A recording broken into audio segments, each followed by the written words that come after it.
the engine room.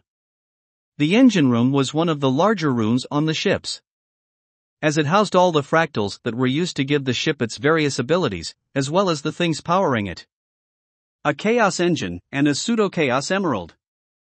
This emerald wasn't like the other emerald, as it acted more as temporary storage for chaos energy, and wasn't fully charged and self-sufficient like the actual emerald. As one could imagine, seeing a giant, pulsating, glowing flesh egg where your engine is supposed to be, was a bit vexing. I have no idea. Roro stared at the whole mechanism in awe. I've spent nearly my whole life studying machines. I was at the top of my class at every engineering class I have ever been to. I received offers from people around the world to work for them, and I have no idea what the fuck this is. Great, wonderful.